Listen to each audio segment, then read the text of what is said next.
Bonjour à toutes et à tous, j'espère que vous allez super bien. Aujourd'hui, on se retrouve pour notre deuxième épisode de cette première saison et on va traiter de la production. Donc la semaine dernière, on a vu ce que c'était un spectacle Terra et l'histoire qu'on a décidé de raconter dans Terra Alessia, bien que en 20 minutes, je ne puisse pas vous dire en profondeur tout ce que l'on va traiter, mais au moins vous avez une petite idée. Et donc une fois qu'on a l'histoire, faut passer à la production.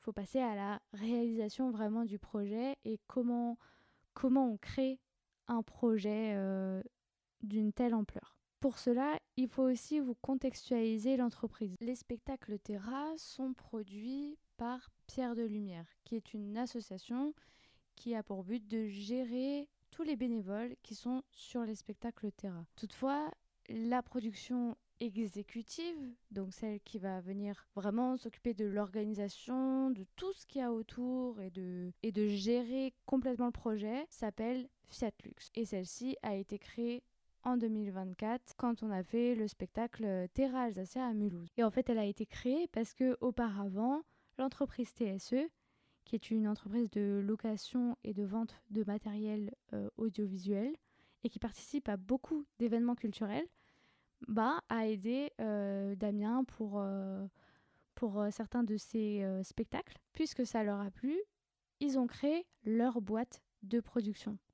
Mais donc TSE et Fiat Lux sont extrêmement liés. Pour ce spectacle, Terra Alessia, nous avons un directeur de production, Joachim Cogliandro, qui est un intermittent et qui nous a suivis aussi sur le spectacle de Strasbourg notamment, et qu'on est ravis de retrouver avec nous pour cette nouvelle aventure. Je vous laisse le découvrir à travers l'interview qu'on a enregistrée. Bonne écoute. Terre à terre, le podcast qui vous embarque dans les coulisses des spectacles Terra. Bonjour Joachim, je suis ravie de t'accueillir dans le podcast Terre à Terre. Alors vas-y, je t'écoute, présente-toi. Bonjour, je m'appelle Joachim et je suis directeur de production de Terra Alessia. Super.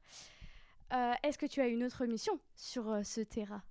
Et oui, alors c'est un peu exceptionnel, mais comme j'ai un passé de technicien du spectacle également, je vais accomplir la régie générale pour ce spectacle qui consiste à la mise en œuvre technique du spectacle, qui n'est pas normalement le rôle d'un directeur de production. Ok, d'accord. On reviendra plus tard sur ce qu'est un directeur de production, mais ma première vraie question, ça va être, est-ce que tu es déjà allé à Saint-Malo ? Oui, j'y étais à titre personnel, mais il y a très longtemps. Alors j'ai des vagues souvenirs d'il y a une trentaine d'années de Saint-Malo. Et puis pour les besoins de ce spectacle-là, effectivement, je suis allé déjà plusieurs fois à Saint-Malo en repérage, en travail. Et donc oui, je découvre Saint-Malo puisque j'avais très peu de souvenirs en fait. Qu'est-ce que tu apprécies dans cette ville ? Pour un Alsacien comme moi, le fait d'arriver à Saint-Malo, c'est un peu comme des vacances, même si on est au travail, il y a toujours un sentiment de vacances parce qu'on arrive à la mer. Et je me pose souvent la question des gens qui vivent à la mer toute la journée, est-ce qu'ils ont aussi ce sentiment-là ? Faudra leur demander, t'inquiète pas, c'est prévu. Ok, donc tu es actuellement directeur de production sur Terra Alessia. C'est quoi ton rôle exactement en tant que directeur de production ? Qu'est-ce que ça veut dire ? Le directeur de production, en gros, gère le spectacle de A à Z, tous les tenants, tous les aboutissants, autant humains que techniques, que tous les autres problèmes autour. Donc c'est un rôle très important et très amusant, j'ai envie de dire, dans le sens où on a un regard global sur toute une production. Et c'est quelque chose d'assez motivant de pouvoir voir tous les tenants d'un spectacle. J'imagine, en plus, ce n'est pas ton premier spectacle où tu es le directeur de production. Et effectivement, j'ai déjà travaillé pour la société Fiat Lux et pour une production qui s'était déroulée à Strasbourg en février-mars 2026, un Terra Alsacia Strasbourg. Et donc j'ai pu découvrir un peu l'univers des Terra et leur organisation. Super, et du coup, dans ces projets-là, est-ce que tu pourrais nous dresser à peu près les grandes étapes d'un projet comme celui-ci ? Il y a une grande partie déjà qui au départ est la préparation. Et ça veut dire réfléchir au spectacle, à ses besoins et commencer à essayer de quantifier tout ça et de réfléchir à ça. Ensuite, on passe par des repérages. Du coup, là, est-ce que toi, tu t'intéresses aussi au côté artistique ou là, de ce dont tu parles, la préparation, c'est surtout l'aspect financier, l'aspect logistique? Il y a les deux, et c'est une des raisons pour lesquelles le poste de directeur de production est vraiment amusant à faire et intéressant, dans le sens où son rôle est de faire un lien entre l'artistique et la technique. Donc que ça soit des préparatifs jusqu'au montage et à l'exécution, je suis en théorie censé faire le lien entre tout l'artistique et la technique, et Dieu sait que c'est important que tout le monde se comprenne et qu'on aille dans le même sens. Le spectacle s'écrit, s'invente, se dessine, et en même temps il faut adapter la technique derrière, et le directeur de production fait un peu le lien en tout ça, avec l'aide bien sûr d'autres personnes, tel un directeur technique par exemple, qui lui va être amené à gérer purement les problèmes techniques liés au spectacle. Ok, donc il y a la préparation et ensuite, Bah, jusqu'à combien de temps ça dure une préparation à peu près? ça peut aller de 8 mois On va dire que le plus gros, c'est 8 mois. On anticipe un peu avant à commencer à réfléchir au lieu. Et ça va durer j'ai envie de dire quasiment jusqu'à la première représentation. On peut presque considérer que c'est de la préparation du spectacle. Alors, il y a bien sûr de la préparation théorique qu'on peut faire du bureau chez nous. Et il y a la nécessité de faire des repérages techniques sur place et de prendre des décisions artistiques aussi, d'ailleurs. Le metteur en scène a besoin de voir le lieu pour s'en inspirer et commencer à réfléchir un peu à tout ce qu'il va pouvoir mettre en scène et en œuvre sur le spectacle.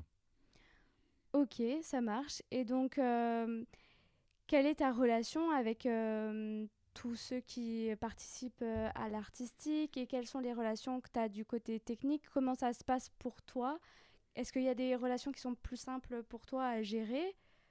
On va dire que le côté technique, oui, parce que j'ai un long passé de technicien. Donc je maîtrise un peu cette partie-là d'un spectacle. Je sais rapidement de quoi on parle. L'artistique aussi, mais la différence c'est que un metteur en scène crée son spectacle. Je peux donner des directives, mais ça va être plus de l'ordre financier ou de sécurité, de savoir ce qu'on pourrait y faire ou pas faire. Ça peut donner lieu à des discussions et des mises en œuvre de tout ça et des prises de position. Mais en général, l'artistique fait des demandes, on regarde comment on peut y répondre et on fait le lien avec la technique. Ok, je vois. Et je tease un peu pour ceux qui écoutent que la semaine prochaine, nous avons d'ailleurs notre épisode avec l'écriture, donc les co-metteurs en scène. Donc, une des grandes étapes quand même, c'est de choisir la ville. Ce n'est pas toi qui l'as choisi, parce que tu as un statut aussi particulier dont j'aimerais bien qu'on me parle. Tu es intermittent. Est-ce que tu pourrais un peu en parler de ce statut, de qu'est-ce que ça implique? Très spécial, l'intermittence du spectacle n'existe qu'en France. C'est un peu notre singularité culturelle, et c'est quelque chose qui a été mis en place de mémoire dans les années 60, et en gros, sans rentrer dans les détails, c'est une forme d'aide à toutes les personnes qui travaillent dans le milieu du spectacle. On travaille au contrat, on est donc contacté par des sociétés pour remplir une mission, et on est payé sur cette mission-là par cette société, et le reste du temps, un intermittent du spectacle, entre guillemets, dans les périodes où il n'a pas de travail, touche des assédiques, ce qui lui permet de passer de contrat en contrat et en ayant toujours, entre guillemets, un salaire plein.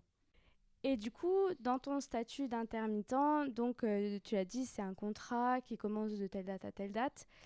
Et là, ton contrat, il n'a pas commencé, du coup, il y a 8 mois. Il a commencé là récemment.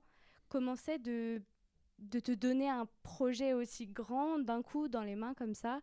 Comment tu fais pour gérer ça en tant qu'intermittent? Eh ben, au départ, c'est déjà beaucoup de réflexion, à savoir si on, déjà si on est motivé par le projet. C'est pas, je ne veux pas dire que c'est une liberté de l'intermittence, mais un petit peu quand même, de pouvoir ne pas travailler sur des projets, soit quand ils ne nous motivent pas, soit quand on ne se sent pas capable de les mener à terme. Donc au départ, c'est une réflexion de voir si on a un intérêt artistique, humain au projet, et de réflexion de savoir si on va être capable de mener à bien la mission pour le bien de tout le monde. Et donc au départ, c'est cette réflexion-là. Et une fois qu'on accepte le projet, on se lance, on y va, et on a un cahier des charges, on sait exactement ce qu'on a à faire et où on doit aller. Et puis après, c'est beaucoup, beaucoup, beaucoup, beaucoup, beaucoup d'heures de travail. Effectivement, c'est beaucoup, beaucoup, beaucoup d'heures de travail.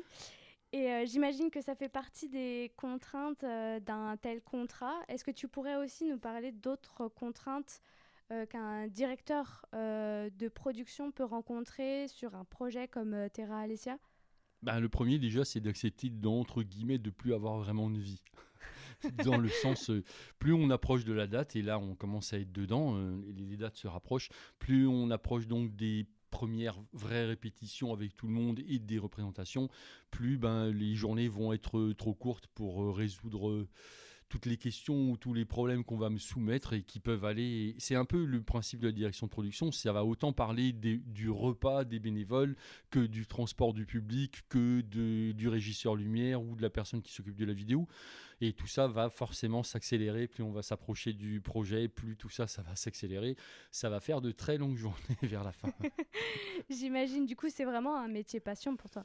Ouais, je crois que c'est impossible. Ou en tout cas, j'ai rarement rencontré de gens qui arrivent à faire ce métier comme un autre. Ça veut dire il y a un vrai intérêt, il y a une passion, il y a un regard sur tout ça. Et je dis souvent ça, on ne fabrique pas des pneus dans le sens où oui, c'est pas quelque chose d'anodin de participer à ce genre d'événement. Donc oui, c'est un métier passion, ça doit forcément l'être, sinon on ne tient pas le coup là-dedans. Ok. Et à part ta vie sociale que tu as dû sacrifier, quelles autres contraintes tu pourrais nous dire? Eh bien, faut pas oublier qu'un intermittent travaille souvent sur, si seulement un contrat suffisait à vivre, mais c'est pas le cas. Et ça veut dire que les intermittents travaillent souvent sur plusieurs contrats en même temps.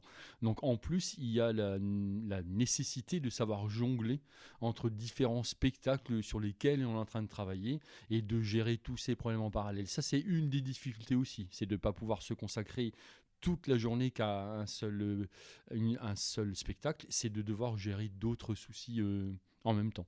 Mais ça fait partie du métier aussi, mais c'est une contrainte. Il faut savoir l'organiser et gérer tout ça. Cloisonner ses temps de travail pour pouvoir être concentré. Et donc, imaginons que quelqu'un qui veuille devenir directeur de production là nous écoute. Qu'est-ce que tu lui dirais vis-à-vis de ton expérience? Quels sont les conseils que tu lui donnerais? Le fais pas. Tout Non, de non, suite bien sûr direct. que non. Bien sûr que non, c'est un métier magnifique. Tous les jours, je réalise que j'ai de la chance de faire ça. On rencontre des gens, on partage beaucoup de choses. Donc non, faut y aller. Si les gens sont intéressés par ça, si vous êtes intéressé par l'art, par le partage, par les échanges entre les gens, toutes les choses qui tournent autour d'un spectacle. Et le but du jeu, c'est de vendre du rêve, en fait. C'est que les gens viennent à un spectacle, oublient leur quotidien, le temps d'une représentation. Et je trouve passionnant de participer à ça.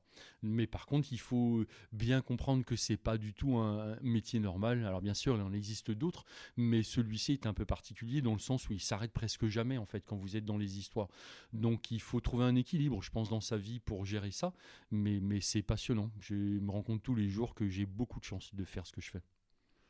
Ok, bah écoute, tu as répondu à ma question avant même que je la pose. Effectivement, donc ce qui te motive personnellement, c'est vraiment toutes ces valeurs que tu as citées, les échanges, les relations, même j'imagine les apprentissages au final que tu as. Là, on traite des spectacles historiques, mais je sais que tu participes pour des concerts.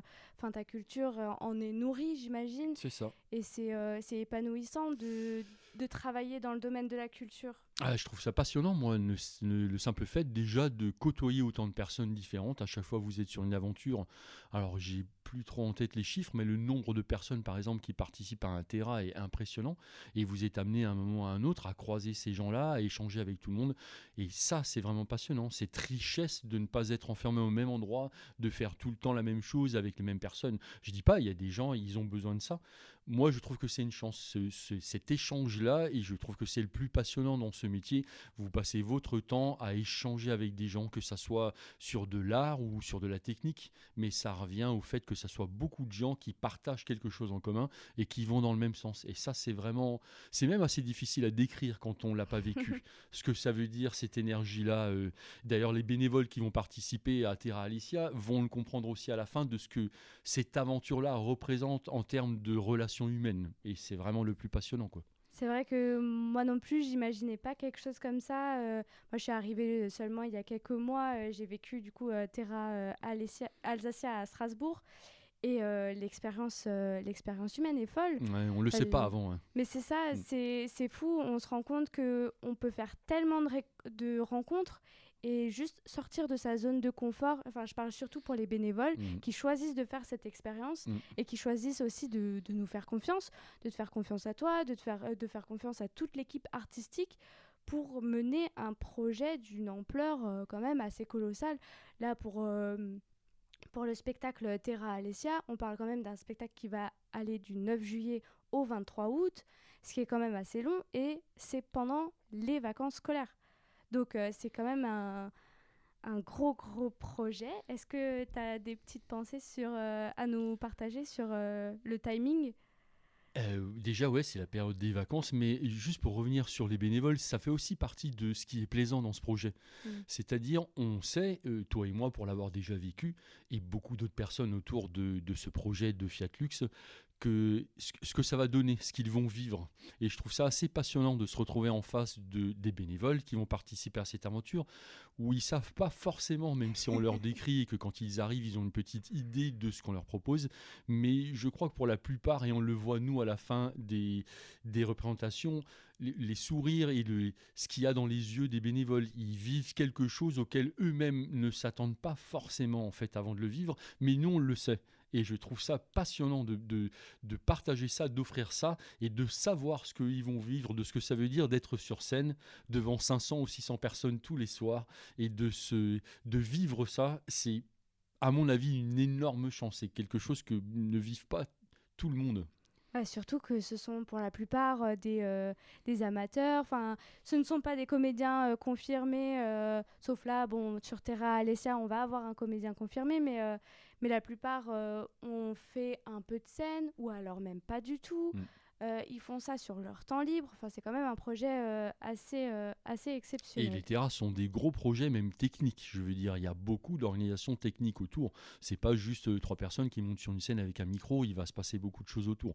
Et ça aussi, même si on leur a déjà décrit, je pense que quand ils vont le vivre en vrai, encore une fois, c'est plaisant d'être là et de les regarder vivre ça en vrai pour la première fois.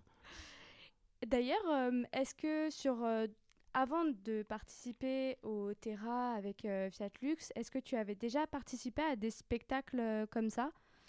En fait, j'ai travaillé beaucoup pour des opéras. Dans le sens où, alors c'est pas comparable, si ce n'est justement dans le mode de fonctionnement, ça veut dire gérer énormément de monde, énormément d'artistes sur scène, ce qui veut dire gérer des plannings, gérer des imprévus. Plus il y a de monde, plus vous pouvez avoir des problèmes. Donc j'ai un peu cette expérience-là pour avoir participé à des opéras et savoir ce que veut dire des répétitions à 100 personnes, de ce que ça veut dire de gérer ces gens-là, de gérer les pauses, de gérer les repas autour de tout ça. Donc toute l'organisation nécessaire autour de spectacles qui regroupe beaucoup de personnes sur scène. Ok.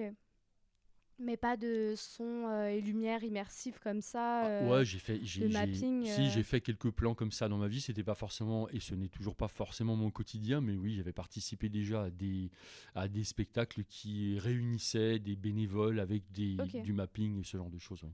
d'accord. Et t'as noté une différence entre les deux contrats que t'as fait Non, le principe est toujours le même. Les difficultés, on les connaît. À partir du moment où vous faites un spectacle avec beaucoup de monde sur scène, on a donc on retrouve des problèmes équivalents à gérer, que ça soit une production pour un opéra ou pour un théâtre. C'est-à-dire ce que je disais tout à l'heure, la gestion en fait d'une grosse troupe. Hmm. Et ça nécessite une organisation différente que si vous gérez un spectacle avec 4 comédiens, amateurs ou pas, mais vous gérez que 4 personnes. Là, on sait que le principe des terras, il va y avoir, c'est une grande fresque, il va y avoir beaucoup de gens sur scène, et ça se entend beaucoup d'organisation dans les coulisses. Oui, parce que là, on parle d'environ... aujourd'hui, on est à 340 bénévoles inscrits. Ça veut dire presque 200 personnes sur scène. Est-ce que tu sais les nombres des techniciens, le nombre de personnes qui travaillent là sur le projet Terra Alessia ou pas du tout? Ah, j'ai pas encore en tête parce qu'on est encore en train d'établir des choses. Mais oui, oui, ça nécessite. Les gens soupçonnent pas non plus. On sera là bien avant les représentations pour les premiers jours de montage. Et ce type de spectacle nécessite des montages quand même assez conséquents en termes de matériel et de personnel. Et ce qui va prendre le plus de temps, bien sûr, c'est l'univers immersif en vidéo. Et ça, je pense que les gens ne réalisent pas qu'il y a des équipes qui travaillent toutes les nuits pendant des semaines pour régler tout ça, peaufiner tous les réglages, changer les médias, être sûr que tout fonctionne. C'est bien plus complexe techniquement que ce qu'on peut imaginer. Oui, c'est clair.